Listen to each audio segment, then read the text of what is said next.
ज्ञानाञ्जनशलाकया चक्षुरुन्मिलितं येन तस्मै श्रीगुरवे नमः। श्रीचैतन्यमनोभीष्टं स्थापितं येन भूतले स्वयं रूपः कदा मह्यं ददाति स्वपदान्तिकम्। वाञ्छाकल्पतरुभ्यश्च कृपा सिन्धुभ्य एव च पतितानां पावनेभ्यो वैष्णवेभ्यो नमो नमः। जय श्री कृष्ण चैतन्य प्रभु नित्यानंद श्री अद्वैत गदाधर श्रीवासादि गौर भक्त वृंद। हरे कृष्ण कृष्ण कृष्ण हरे हरे, हरे राम राम राम हरे हरे। मनोजवं मारुततुल्यवेगं जितेन्द्रियं बुद्धिमतां वरिष्ठं वातात्मजं वानरयूथमुख्यं श्रीरामदूतं शिरसा नमामि। कूजन्तं राम रामेति मधुरं मधुराक्षरम् आरुह्य कविता शाखां वन्दे वाल्मीकिकोकिलम्। आपदामपहर्तारं दातारं सर्वसम्पदां लोकाभिरामं श्रीरामं भूयो भूयो नमाम्यहम्। दक्षिणे लक्ष्मणो यस्य वामे च जनकात्मजा पुरतो मारुतिर्यस्य तं वन्दे रघुनन्दनम्।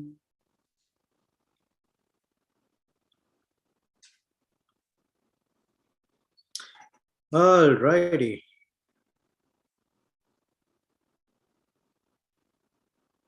We're going to continue with Kishkinda Kanda, chapter 6 and 7.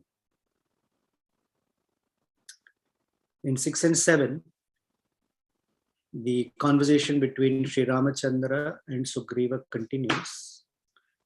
And to some degree, there is a repetition of what they have given each other an introduction to, that my wife has been taken away by Vali and I'm hiding here in the forest out of fear, and Lakshmana narrating that Ramachandra's wife has been abducted by a Rakshasa and they don't know exactly where she has been taken, and they have been told by Kabandha to come make friendship with Sugriva because Sugriva can help. And so that's sort of the crux of it. A little bit more details get added, but there's also repetition. Now, one of the things we know is that Valmiki in his composition will not repeat things unnecessarily. So by this kind of repetition of pretty much the points again and again, or at least again, we need to look into the psychology behind such repetition. And here's what many of us know. If we have ever spoken to anybody who is in grief or pain, you notice that we have a tendency, and I'm going to take it from third person and bring it to first, we have a tendency to repeat the same agonizing issues again and again. It's almost like we are stuck in a place and we cannot really move from there because such is the nature of pain. Persons are stuck in that agony and they stay there. They talk about it. They talk about it again and again. And it's the same thing that comes again and again and again. Sometimes others who are listening to us will say, yeah, we already talked about this in the past. We've already spoken about this in the past, etc. So it's to give us an indication of Sugriva's anxiety that he's dealing with. Now, Sugriva is dealing with an anxiety that is very mundane. His wife, his kingdom, his life.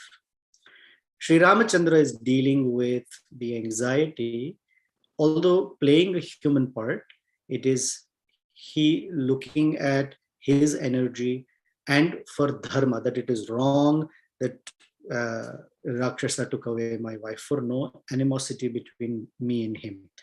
Although the circumstances seem very similar, the frame of mind of each is very, very different. So then the chapter starts with Sugriva telling Sri Ramachandra and Lakshmana, actually speaking to Ramachandra, that my minister Hanuman has informed me the reasons for which you are here, along with your brother Lakshmana, and that your wife Maithili has been kidnapped while you were away. Both of you were away from her. Hanuman also explained to me. 1 second, I'm about to sneeze. Hanuman also explained to me that this great vulture king, Jatayu, who was waiting on you and on Sita Devi, meaning protecting her, was killed by Ravana, and that caused great anxiety and anguish in your heart. Ramachandra, I'm telling you that very soon you will get your wife back, and all the happiness in your life will return, just as how the Vedas were retrieved away from Madhu and Kaitava. So he is hinting at Sri Ramachandra's previous incarnation as Hayagriva, when the Vedas were stolen, because the Vedas are the consort of the Supreme Lord. And Lord Brahma, who was taking care of his mother, the Vedas, and they were stolen, Lord Hayagriva came and retrieved her back. I'm using I'm using her as an indicator. I should say they, but in this context, the Vedas, we hear the Vedas are our mother, the spiritual master is our father, and that's how we take a spiritual birth. So just the way Hayagriva retrieved the Vedas from Madhu and Kaitava, you will soon retrieve your wife back. He's reminding, in one sense, unintentionally, is in reminding Ramachandra of that great act of restoring the consort back to the Lord's possession or side. And then he offers his service. I will bring your wife back to you. It doesn't matter where she is. She may be down in the lower regions of the universe. She may be in the higher regions of the universe, or anywhere on the earthly realm. I will find her for you. You know this for sure from me. Actually, Ramachandra, please don't worry too much, because your wife is so chaste and pure that nobody can keep her, nobody can possess her. And then he gives a very anti-example. He says, just as food mixed with poison becomes indigestible by anybody, even if Indra is given poison, he will not be able to digest it. Because digesting means to completely take control of whatever they are eating. So even if Indra were given poison, he would not be able to digest it. Indra, not just Indra, but any of the demigods or demons. Similarly, nobody can possess your wife. So here's the Sanskrit. Nashakya sa jarayutum api. Jarayutum, one with poison. Jarayitum means to digest, jirnam. Indrair sura asuraihi tava bharya mahabaho bhakshyam vishakritum yatha. So just as food mixed with poison is indigestible, similarly, nobody can dare to possess your wife, who's very, very potent. And here he's using the phrase of potent like a poison, because possessing the Lord's consort or Shakti with a demonic mind is as good as drinking poison, one's own destruction. One is inviting one's own destruction. So although it's a negative example given about purity, it's a very apt analogy. So then Sugriva is saying, Ramachandra, give up your lamentation. It is not befitting someone like you to be lamenting for your wife. I heard that when she was being carried away, she was loudly crying, Rama, Rama, Lakshmana. as Ravana was taking her away. And then he said, we saw this scene when Ravana was taking her away. 5 of us were on top of Rishamukha mountain right here. And we heard her crying out, Rama, Rama, Lakshmana. And she saw us, and to a piece of her upper cloth, she tied her jewels, her ornaments, and dropped them for us. And I did not know it was Sita. I don't know who it was. But now that you are mentioning what happened, I'm putting the pieces together, 2 plus 2. And I'm seeing this because I have those jewels with me and I've kept them carefully. And maybe you can identify them and tell me for sure if it belongs to Sita Devi. Then Ramachandra, who heard this, became impatient and he told Sugriva, go get the jewels. What are you waiting for? Go it quickly, please bring it quickly. Don't delay. So Sugriva entered a cave within the Rishabhaka mountain and brought this little bundle, a cloth in which there were all these ornaments. And he said, there, please see. And as Ramachandra, obviously he recognized the sari piece or the cloth. And as soon as he opened that bundle, Ramachandra began crying profusely. His eyes were filled with tears. Ramachandra began crying to with such intensity that he just fell to the ground, loudly crying, oh my dear, ha priye. And he says, he took that whole bundle and very tightly embraced it to his chest, to his heart. And he had this mix of emotions. On the one hand, severe agony and sorrow of missing Sita Devi and hissing like a serpent, angry at Ravana for abducting her like that. And with this non-ending stream of tears from his eyes, he looked at Lakshmana and he said, Lakshmana, see this Uttariya, the cloth of Sita Devi. She must have dropped these jewels, but I cannot recognize them.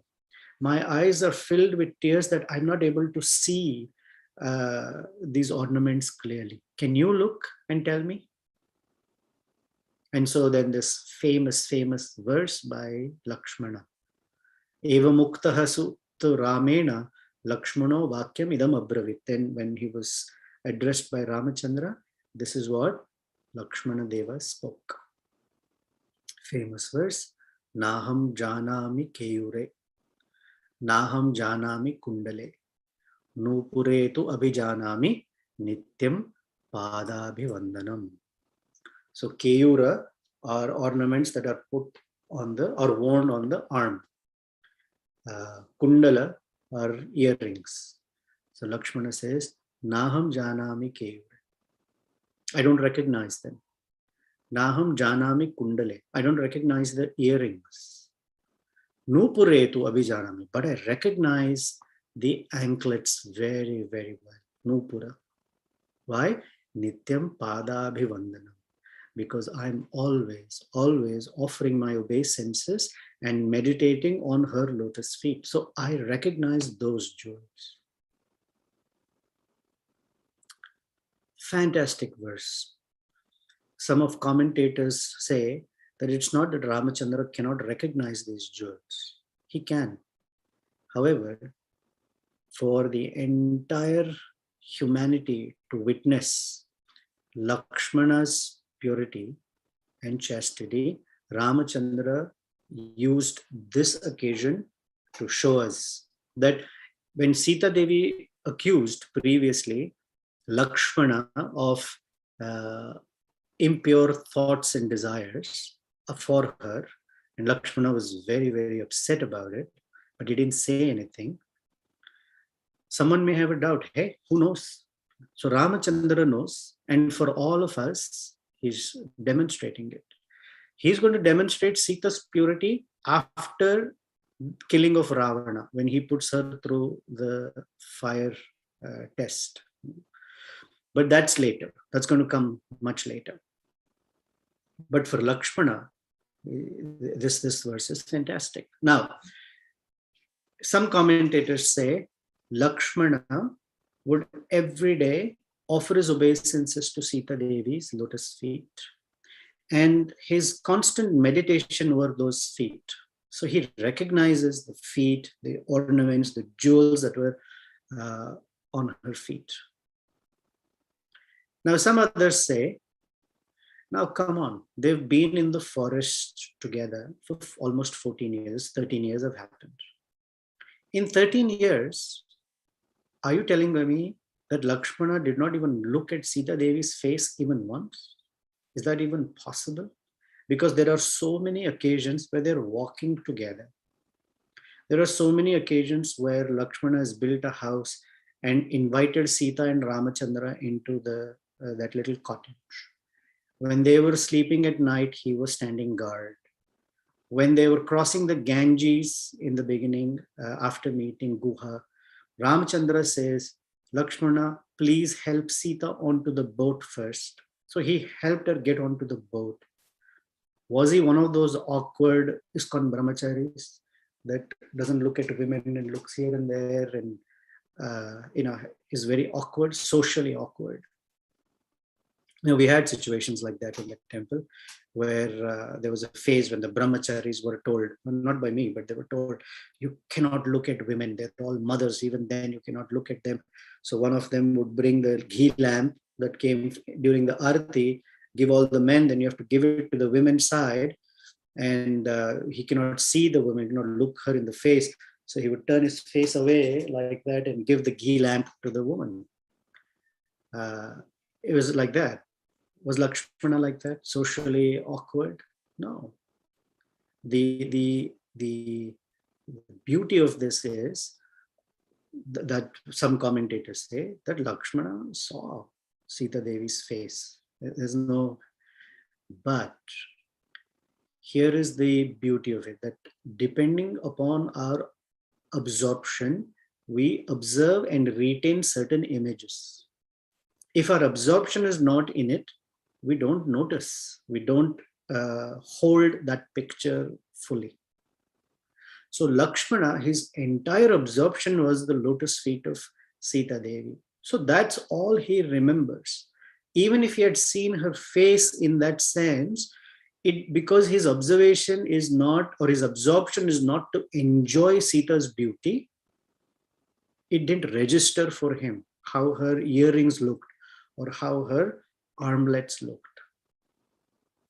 It didn't register for him. For example, I'm going to crack a husband-wife joke. Sometimes some women complain that their husbands are just not observant. They may have a new haircut and something, and they come in and the husband will not even notice. Do you notice anything? No, I got a haircut. Oh, okay. Of course, husbands, some of them are absent, but the point making that it's not in their absorption, but something else they will see and remember like anything. A score from some game or some detail, something they'll remember, etc.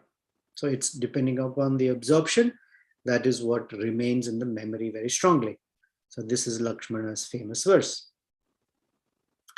Then Ramachandra asked Sugriva, please tell me, in which direction did this ferocious looking demon who took Sita go in? You seem to have seen, so I wish to eliminate not just that demon, but all of the demons that exist. Because I don't care where he lives, I will go and completely destroy this Rakshasa. Because by abducting my wife Sita Devi, this demon has invited his own death. It's like a suicide mission. So, Sugriva, you're the king of all the monkeys, and this Rakshasa has forcibly stolen Sita Devi, the dearest entity for me. And please tell me for sure so that I can put an end to this guy. When Ramachandra is speaking like this, Sugriva, with his hands folded and tears rolling down his cheeks, with a voice that is completely trembling to see Ramachandra's agony, he said, Ramachandra, I am not very familiar with this demon's home or location. Na jane nilayam tasya. I don't know his house or location. Sarvata papa rakshasaha. So this fellow or this demon who's constantly sinning, for such persons, I don't know his location. Samarthyam vikramam va api daushkulesha va kulam. So I don't know. I don't know his location. I don't know his strength. I don't know the size of his army or whatever it is. But I'm promising you, whatever it takes, I will make the effort to bring Sita Devi back. So please give up your agony.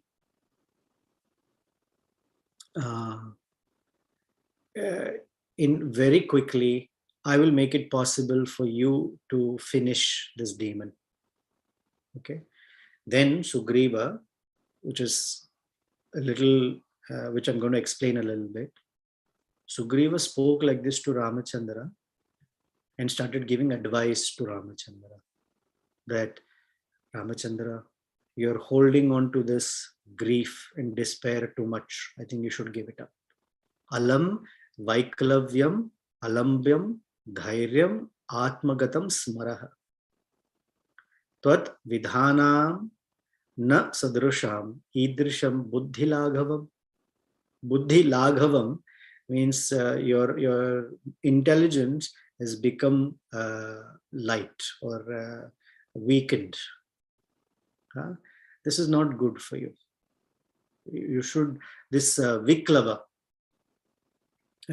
Krishna also told Arjuna, Klaibyam Maskama Partha. So he says, Viklamam Alambyam Dhairyam. You should give up and become stronger, become mentally strong. I mean, who's speaking? Sugriva is speaking. Because Sugriva, on the one hand is thinking, I'm a monkey king after all, and I've lost my wife, and still I'm able to hold my emotions better than Ramachandra. And he is coming as a human being. He's the son of Dasharatha, Arya, such a great person, and crying like this for his wife is not befitting. Now, in Arjuna's case, Krishna said, Anarya Jushtam Asvargyam, Akirtikaram Arjuna. That Arjuna, you're coming from such a great lineage and you're crying. It's not befitting a person like you. Now that Krishna speaking to Arjuna makes sense because Arjuna's sense of spiritual discrimination has become weakened. That's why it's called Vishada, Arjuna Vishada Yoga. In this case, Sugriva thinks that Ramachandra is a common or a regular human being, perhaps a great human being, but after all a human being. And why is I being a lesser person can control my emotions better. So it's what we call anthropomorphism. We bring the Supreme Lord into our platform, onto our platform, and sort of equate with, hey, my emotions would be like this at such a time. Why is his emotions like that? This is a grave miscalculation. So Sugriva, before I go further, Sugriva is the quintessential textbook example of a sadhaka like us who goes through the phases of Vaidhi sadhana and then to Raganuga sadhana bhakti. So in Vaidhi sadhana, we have to give up certain wrong conceptions about the Supreme Lord, wrong conceptions about realities, and accept spiritual conception. So it's a learning curve for us.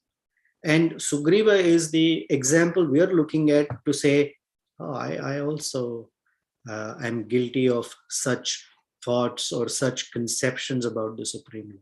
And therefore in Bhagavad Gita, Krishna spends so much time about himself so we can remove or get rid of those misconceptions, and the real conceptions can be established in our heart. So he says, Maya api vyasanam praptam bharya virahajam mahat. Hey, I'm also without a wife. Na aham eva hi shochami. I'm not grieving like you. Nor dhairyam nacha parityaje. Nor have I given up my sense of sobriety. I'm more dhira than you in this case. Come on, Ramachandra. I mean, that's sort of the implied message that no, it's not proper for you. Na aham tam anushochami prakruto vanaro apisan. After all, I'm only a vanara, and I'm more stable and sober than you are. So please control your tears, please control your grief, and bring on the Kshatriya pride and courage, and be more self-controlled. And then he gives a principle.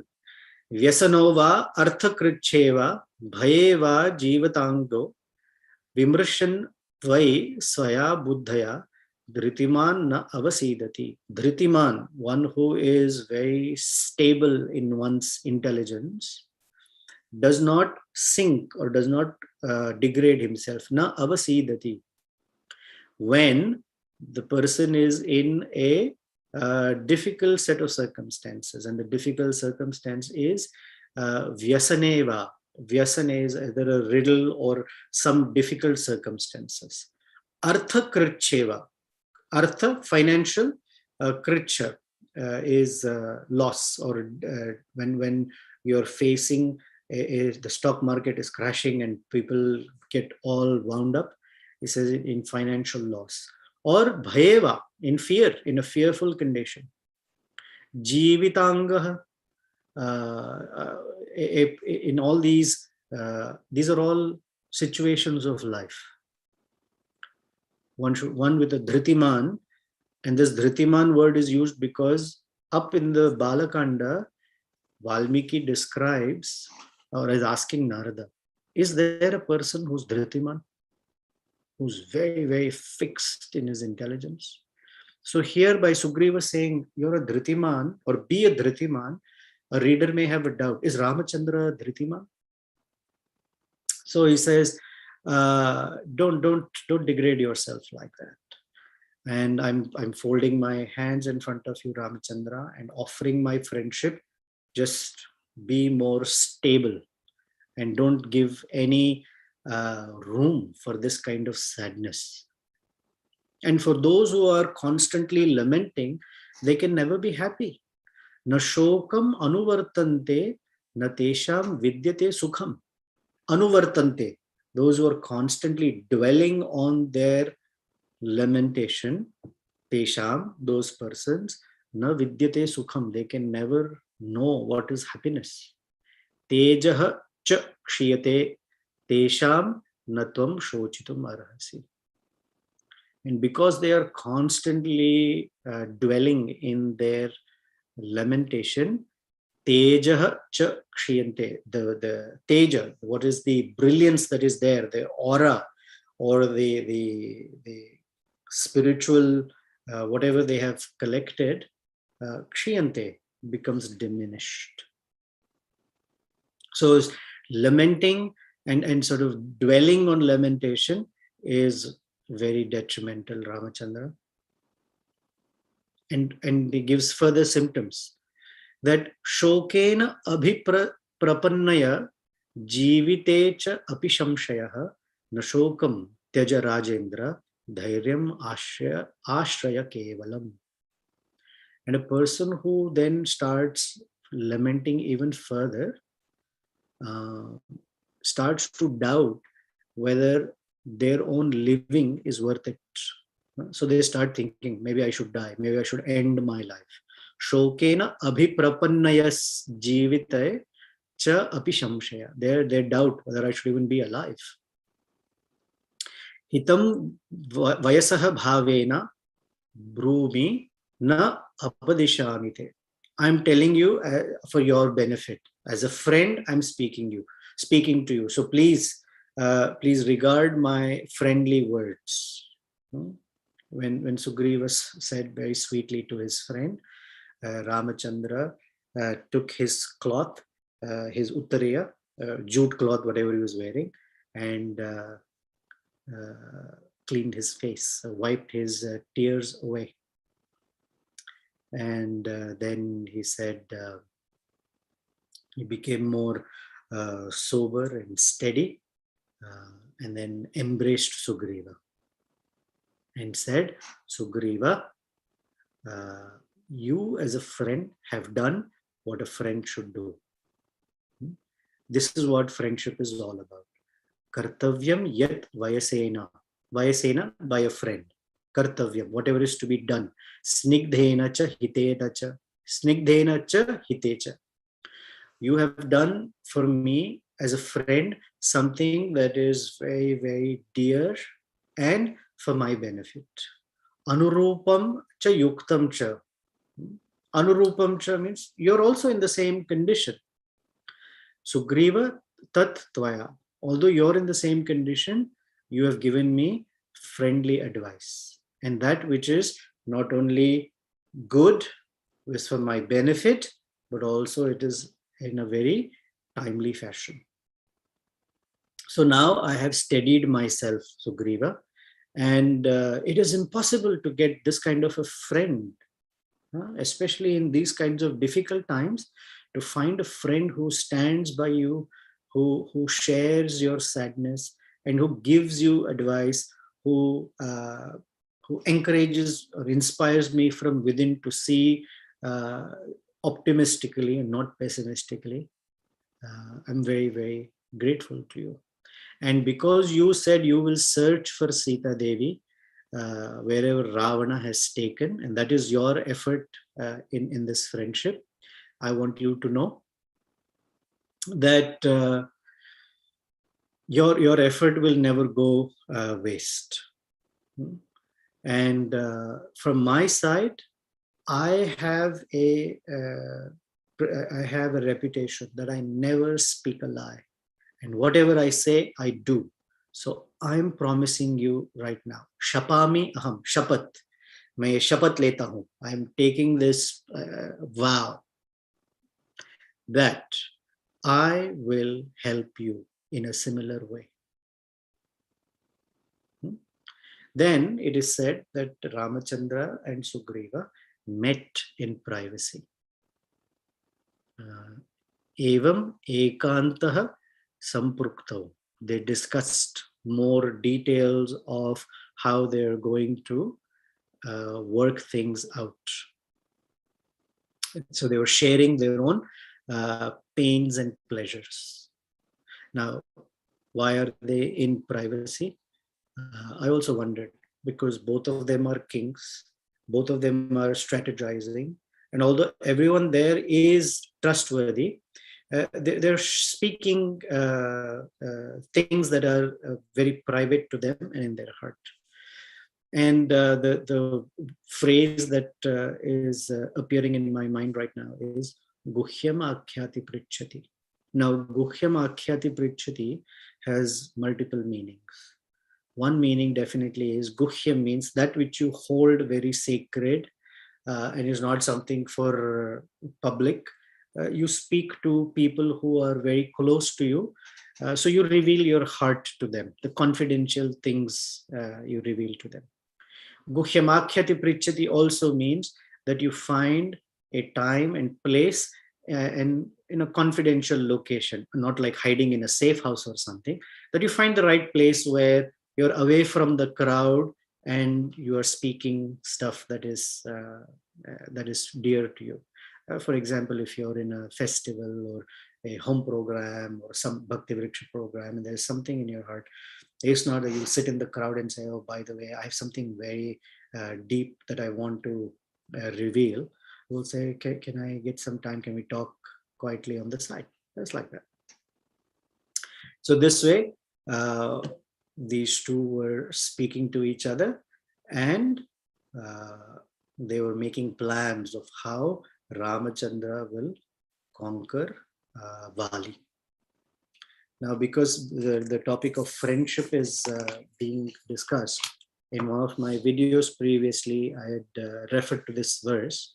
One of the commentators talks of friendship, that friendship between Ramachandra and Sugriva is like that of friendship between water and milk.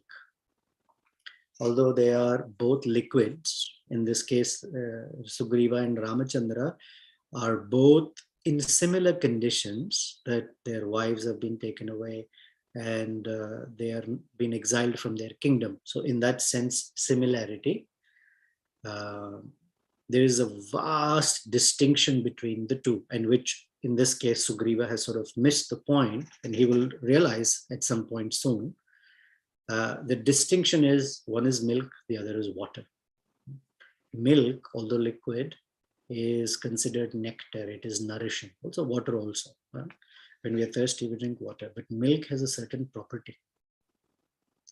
And the commentator says that the milk has a property that when water is mixed with milk, the water also gets the quality of the milk. They become so indistinguishably one. Although there is water, there is milk. It's not easily discernible. That means when Sugriva makes friendship with Ramachandra, Sugriva indistinguishably takes on the qualities of Ramachandra. We've heard Prabhupada give us what spiritualizing means. That when an iron rod is placed in fire, the iron rod takes on the quality of fire. We call it spiritualizing. When kartal, which is made of brass, because it is used in the Lord's Kirtan, it becomes spiritualized. Our body, although made of 5 elements, if it is properly used in the Lord's service, it becomes spiritualized. So the quality is such that water takes on the color and the taste and the qualities of milk. And when they are boiled, the mixture is boiled, then we see that the vapor separates from the milk first and leaves the pot. But milk, as though feeling empathy for his friend, that, oh, my friend, the water in the form of vapor is leaving the pot, I should also follow him. And the milk boils up to the brim and overflows from the pot into the fire because his friend went. So Ramachandra's heart for Sugriva is like that. Very sweet analogy. Next time we are boiling milk, we can remember Ramachandra and Sugriva. More opportunities in India because milk is mixed with water quite a bit. So you have that chance. So this is the friendship between the two. I want to leave some extra time for questions, answers, and discussions, because last 2 times I've ended pretty much right near the end. So sorry about that. So let's see if there's any questions, comments, or thoughts. So I just saw someone saying the recording is choppy. So what happened is last night for us, Comcast here, there was an outage. And from midnight, almost till 3 a.m., we did not have any internet connection. Then they said by 5, it should be okay. I checked at 5 o'clock. It was, at least I could hear class. So I thought it was okay. So if you're hearing it in a choppy manner, I'm sorry. Maybe my internet connection is not the best. All right. Any questions, comments, thoughts?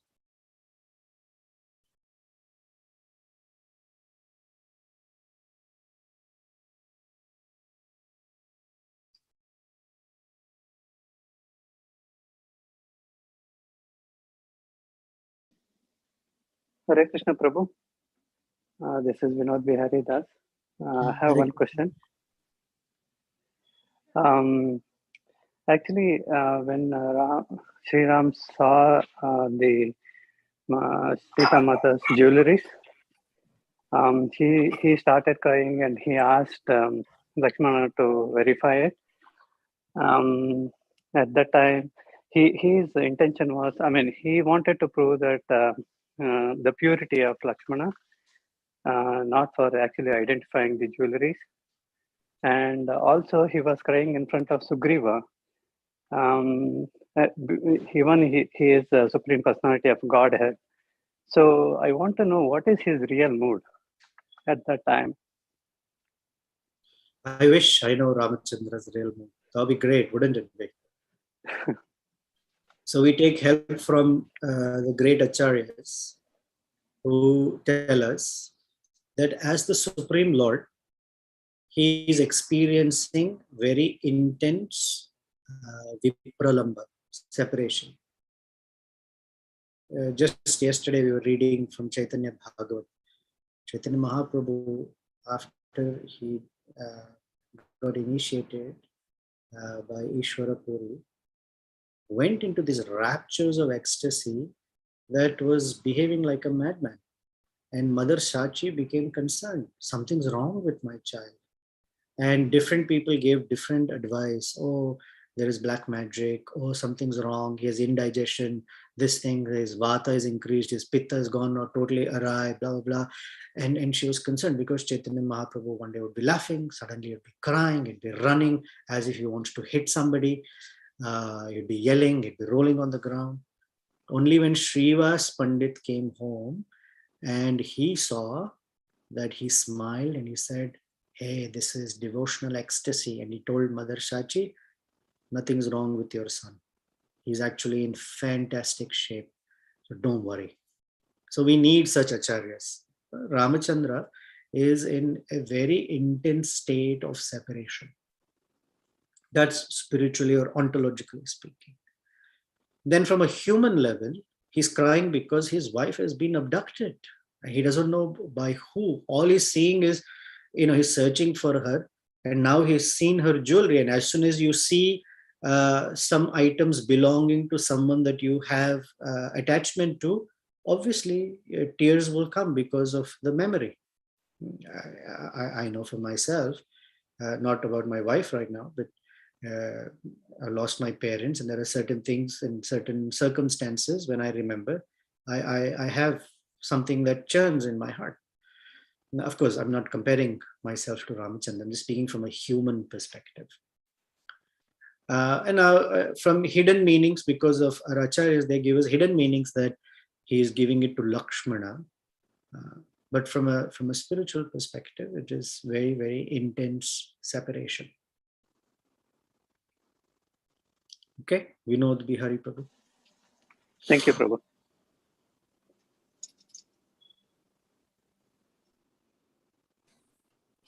Hare Krishna Prabhu, I have one question. Yes. So here Sugriva was telling to Lord Ramchandra. So at my level, when I had the seniors, so what is the proper etiquette to speak with them, like when they're in the difficulties? So in this case, Sugriva and Ramachandra, they don't have hierarchy between them. Both are kings, and they've called each other Vayasa, which means friendship of equals. So when someone is a friend, one should not hesitate to speak, saying, hey, come on, be like this, or try to get more strength, or be optimistic. That's how Sugriva is saying. And so because he thinks it's a friendship of equals or between equals, he's freely speaking to another friend. We are, because we know that this is Sri Ramachandra and there is distinction in both of them, we were sort of bringing it into our realm of experience and practice, that, Sugriva is sort of thinking that his grief and Ramachandra's grief are the same. So to your question, in when we see someone superior or senior, you use the word senior. I don't like the word superior so much, senior. Depending on the relationship, we might say, we may not necessarily say as if we are giving advice, but depending on the intimacy of that friendship, there's no harm in saying something. And then saying, I'm not like I'm advising you or anything, or I don't mean to advise you. I'm just trying to have words of encouragement or sort of giving other perspectives that may be of some help to you if you like. Lakshmana also has done this. When he introduces himself to Hanumanji, he says, by relation, I am his younger brother, Avaro Bhrato. But when I look at his qualities, Dasoham. Gunair Dasoham Api. I'm a servant of his qualities. I'm his servant. So very quickly, although I'm a younger brother, so we have this sense of equality, I'm a servant. Yet we know Lakshmana is holding Ramachandra's feet tightly previously and is telling him, Ramachandra, please don't feel like this. Please give up this agony and become strong, because we have an objective. We want to find Sita Devi. So he's bringing him out of his ecstasy of separation and sort of making his mind focused on the objective. So there is room for it. It's done humbly and properly. If it is done humbly and properly, sure. There's nothing wrong with that.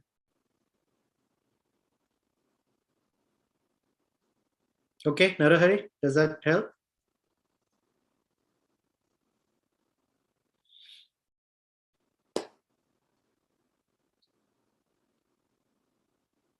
Yes, Prabhu. Thank you.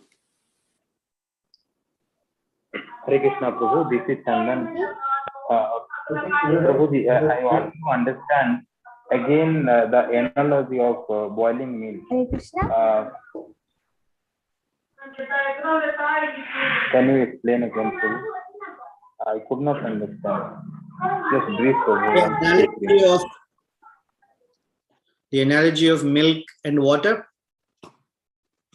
All right, here I'm going to just read something for you if it helps.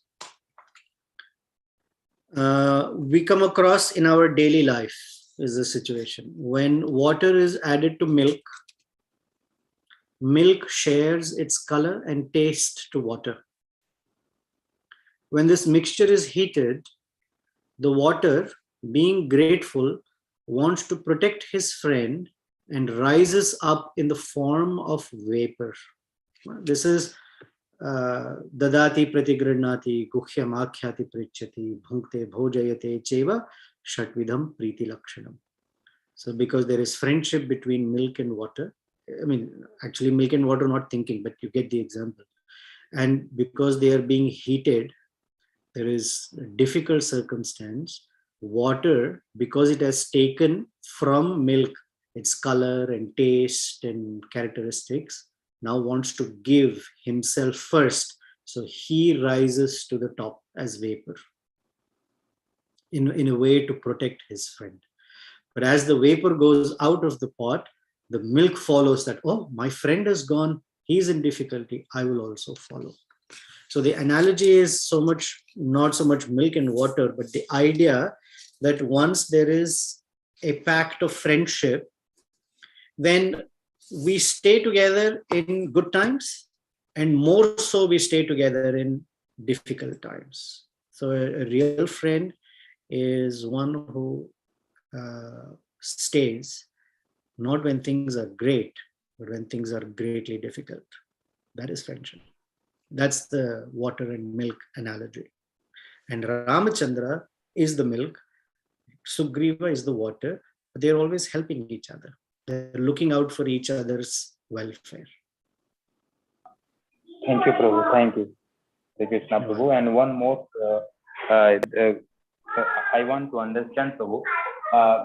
Lord Ramchandra is lamenting, even he was lamenting when he was searching to Mother Sita, and Lakshman ji was pacifying him. And here also Sugriva is pacifying him. So it's just as you told that it's the behavior just opposite to, he's showing the opposite behavior. So what is the lesson for us, Prabhu, since Ramchandra is lamenting? As you told, Prabhu, it is like spiritual separation, ecstatic separation mood is there, and he is lamenting. But still, Prabhu, what is the lesson for? What should we take away from this past tense? So in the Srimad Bhagavatam, Canto 9, Prabhupada is not Canto 9, Canto 5, where the residents of Kim Purusha Varsha, whose leader is Hanumanji, is reciting prayers to the Supreme Lord. There, and again in 9th Canto, I can't remember exactly which of the purports, but Prabhupada refers to the idea that even if one is the Supreme Lord, in the material world, when the heart is connected to another person by a sense of a relationship, it's called asakti, then there is pain in it. The idea of pain coming from association or attachment is there. And Sri Ramachandra is demonstrating that even for advanced persons, because of that attachment, there can be pain. They are living our lives to show us, because when we see, it seems that we understand better. So they are living out the human being's life. And in 5th Canto, there is this verse, Pumsastriya Maithuni Bhavametor Tayo Hridaya Granthi Mahu. The hearts are knotted with each other. Tato Aho Gruha Kshetra Sutapta Vritter. So a person's the knot in the heart expands as Gruha, Kshetra, Suta, children, Vitta, my wealth, my possessions, my occupation, my career, my home, my area, the land that I purchased, or my area of influence. Janasya mohoyam. People are bewildered by aham mameti. This mamakara is the thing by which that moha leads to a lot of shoka and bhaya. And Sri Ramachandra is demonstrating to us or acting out our life in one sense, so we can see and check what is the nature of our attachments. And we make an effort to call for Krishna's mercy. We make an effort to transform that attachment from aham mama to more Krishna centered or Sri Ramachandra centered. And that's our journey of transformation. Not that we become so unattached that we are cold like a stone, but our attachment is spiritualized. It's more Krishna centered. We feel pain for not just our own wife, our own children, but we feel pain for people. We feel pain for other living entities. We feel pain for plants and insects and birds and animals, because they're all belonging to Krishna. That pain is demonstrated that when one is attached to one's, materially attached to one's possessions, how one feels. That's the lesson. It's the constant reminder. Kunti Devi also says, Sneha Pasham Chindi, please remove the noose or the tight knot of familial connections.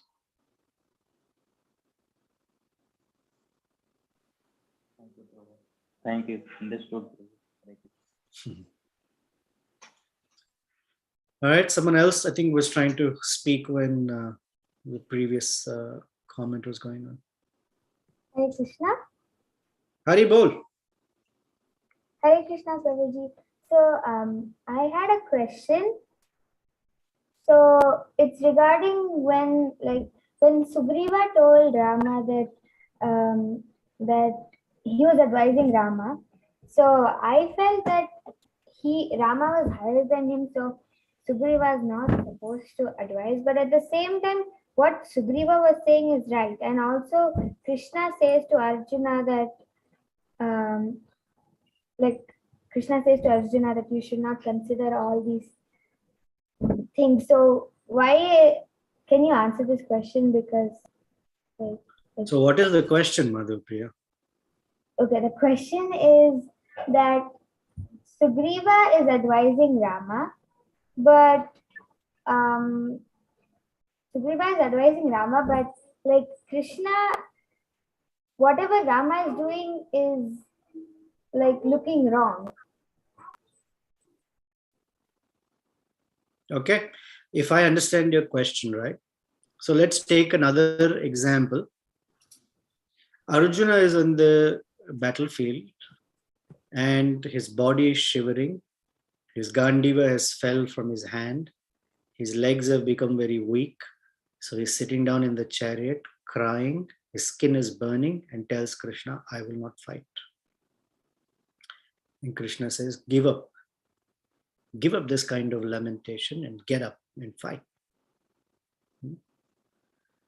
When Sri Madhavendra Puri was in his final moments on earthly realm, he was also constantly crying. And he was repeating one verse again and again. Ai Deena Dayadra Natha Hai. And then he says, when will I ever see you? This is a verse that Srimati Radharani was repeating again and again, but he would repeat this and cry, repeat this and cry. Ai Deena Dayadra Natha Hai. I forget the verse right now. Something Avalok ke se, when will I see you? Hridayam Kataram, my heart is completely shattered of separation from you. So his disciple Ramchandra Puri came and said, you are so advanced spiritually. Why are you crying? In fact, you should be meditating on Brahman right now. Why are you crying like this? It's not befitting you. And so Madhavendra Puri told Ramachandra Puri, get out of here.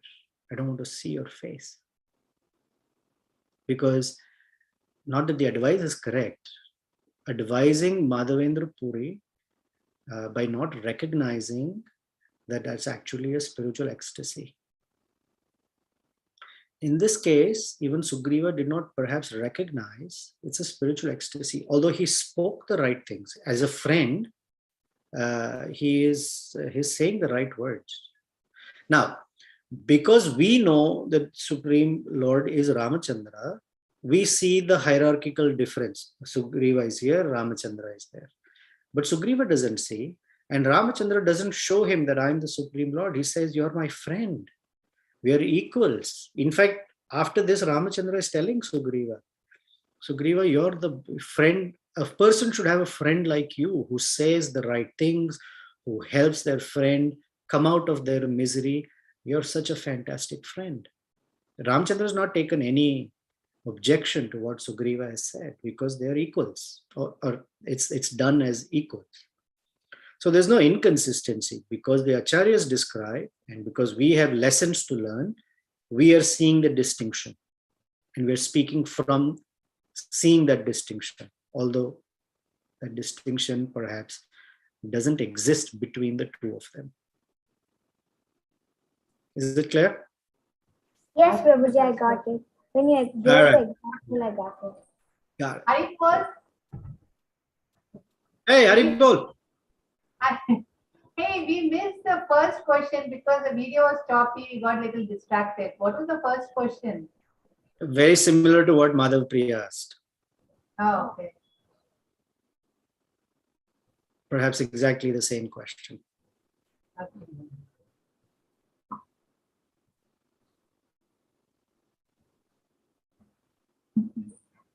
Thank you.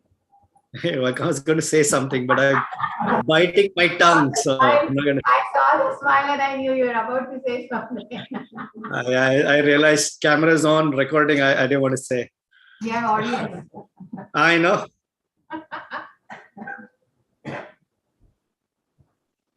Thank you. Deena Dayadranath. Just yesterday was not yesterday, day before yesterday, I was reading this. Mathura Nath Kadavalokyase. Hridayam Tvad Aloka Kataram. Daita Brahmyasi Kim Karomi Aham. Very beautiful verse. You would only not even repeat the whole verse. Madhavendra Puri would only say Ai Deena, Ai Deena. That's all he would say. Ai Deena. Prabhu, I have another question, but not exactly related, but I was just having curiosity that Yeah, sure. yeah, so Va Nara means are you a man? And Kim Purusha means are you a man again? So are both Kim Purushas and Va Nara same? Because like the meaning is almost the same. Yeah, so there are, from my understanding, there are multiple entities that are very close to human beings. And the terms used are Vanara. And the term is also Kim Purusha. So think of it as in math, we sometimes say Venn diagrams. And your father can draw for you a Venn diagram if you want. So all Kim Purushas, all Vanaras may be Kim Purushas, but all Kim Purushas may not be Vanaras. So they're a species that are very close to human beings. And the Vanaras particularly, because interestingly, they are speaking in Sanskrit to Ramachandra. And they also speak their language.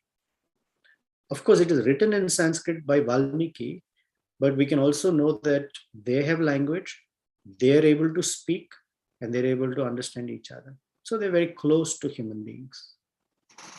And sometimes we use them to mean the same, Kim Purushas or Vanaras. But very rarely do we hear the Vanaras addressed as Kim Purushas. So it means that Kim Purusha Varsha, that place, includes Vanaras and other entities like that. Okay, On these sir. topics, your father is a much better scholar than I am. I'm not even a scholar. I'm only a caller. So.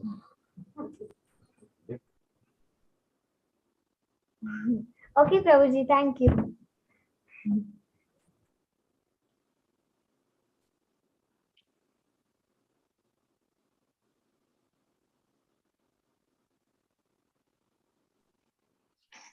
Shamakund, do you want to say something about Kim Purushas and Vanaras?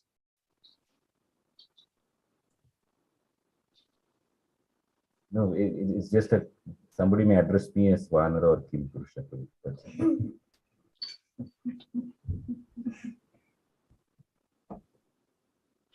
Prabhu, can I ask a question now? Someone else?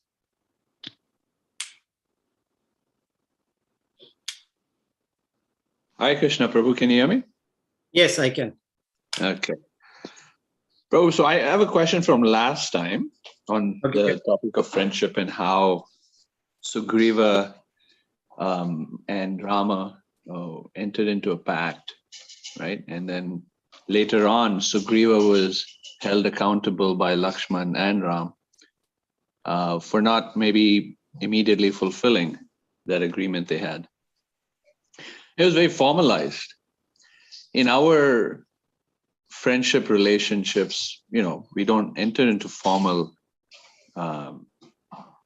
sacred bonds that are, very strongly impressed upon the mind as such.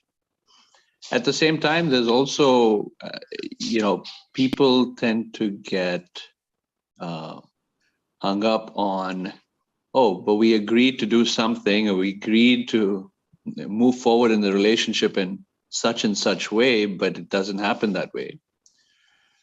And so there's also room for, it seems like there's also room for growth in friendships where original agreements of how that relationship is going to work out doesn't work out that way.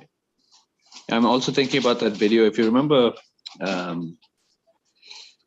that the big O, the missing piece in the big O video, and how the one piece actually grows and the other piece is like upset that the first piece grew.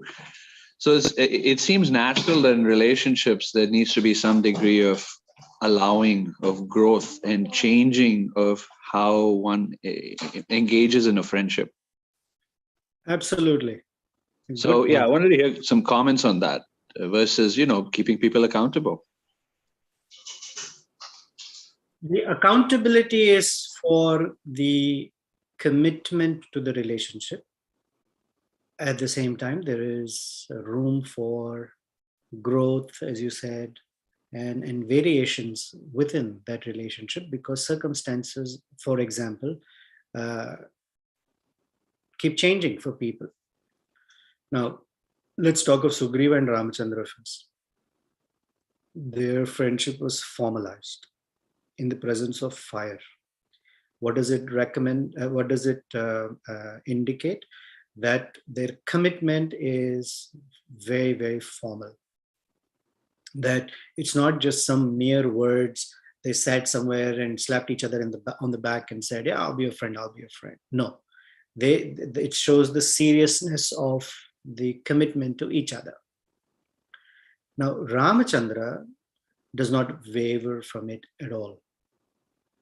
Sugriva, although has committed with fire, we'll notice in the next chapter or next successive chapters that he has serious doubts on Ramachandra's capability. And Ramachandra has to prove his ability to Sugriva first. Then Sugriva is convinced, yes. Because Sugriva is like, I made friends with him, but Vali, wow, not even equals. Because his assessment of Vali's strength is far more than Ramachandra's. So Ramachandra has to prove himself. That's one. Second, he says, I will look for Sita Devi, 4 months of happy engagement with Tara and Rama, and apparently sends some messengers here and there, but doesn't communicate to Ramachandra. And here's Ramachandra thinking, hey, 4 months of wallowing in sense gratification, and sends a stern warning through Lakshmana. Then again, during the fight, where they're about to start, Sugriva jumps up towards the Ravana and smashes Ravana, gives him a tight slap and chastises him, and comes back. Ramachandra chides Sugriva, hey, your overzealousness actually is going to cause more trouble. Why? You are the king. We are all supposed to follow you. And if you do something like this, we are all put in danger. So can you just curb your enthusiasm a little bit? And Sugriva apologizes. So it's a very dynamic relationship. And then there is this forward, backward. If Sugriva comes back even before, when Vali has to be killed, Sugriva doubts Ramachandra. Are you really capable? Can you stand on your word that you said you'll kill Vali, but you didn't do anything? So it's dynamic, and it grows as the circumstances manifest, and then the discussion, the sharing and the expressing of this is what was happening for me, that was how I read it, helps in that growth of the relationship.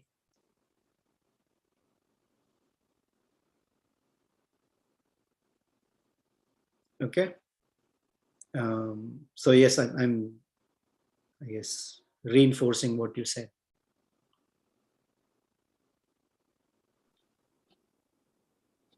In that relationship, I can't hear you.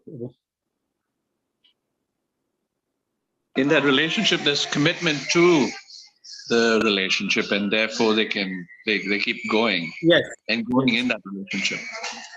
At the same time, there may also be need to, or one may feel a need to distance oneself from the relationship. Sure. Depending upon how each person in the relationship behaves, an axe, sometimes it may be necessary. Yeah. Vali and Sugriva were great brothers. They almost lived like twins, although one is older, one is younger. They had such love for each other.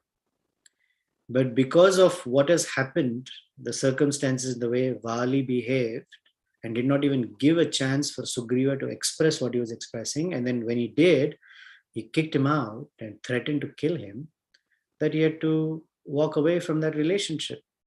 And now he's making friendship with Ramachandra to have Vali killed. So the relationship changed completely.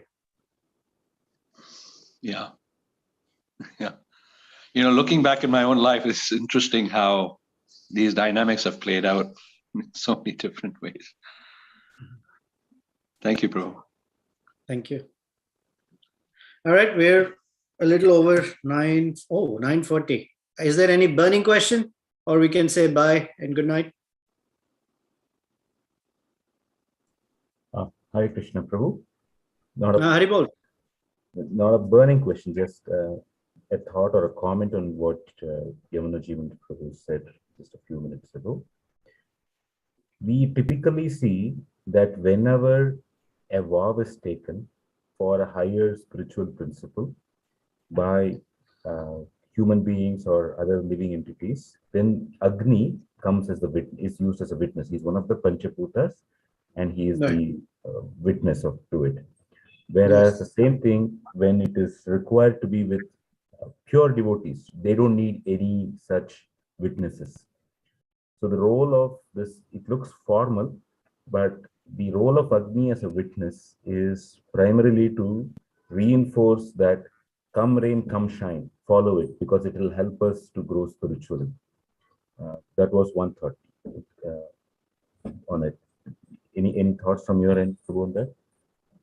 It's a great point. As you were speaking about witness, in the case of Shakuntala and Dushyant, he promised her he will marry her. He gave her an insignia, a ring or something, and said, when you come, I will take you as my queen. On that basis of promise, their marriage was consummated.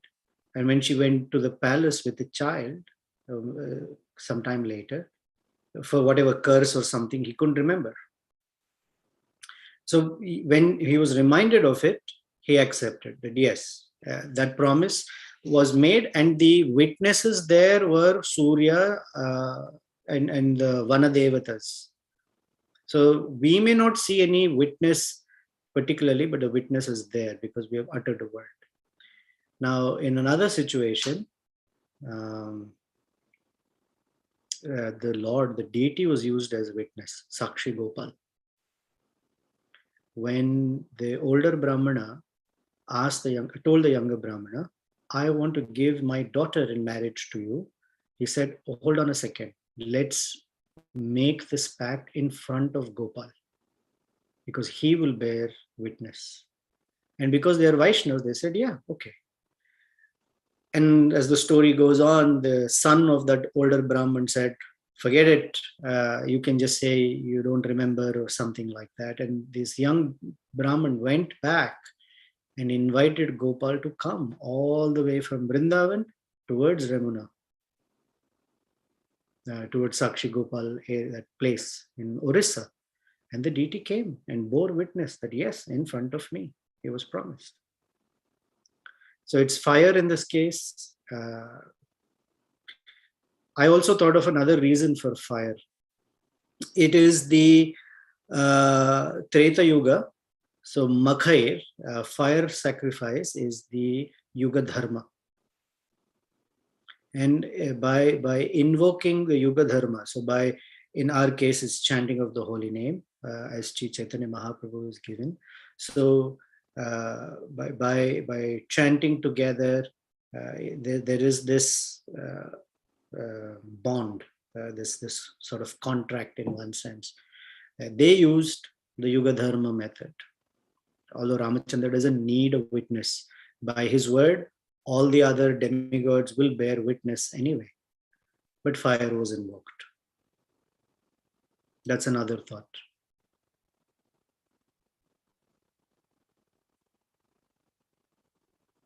Shamakud?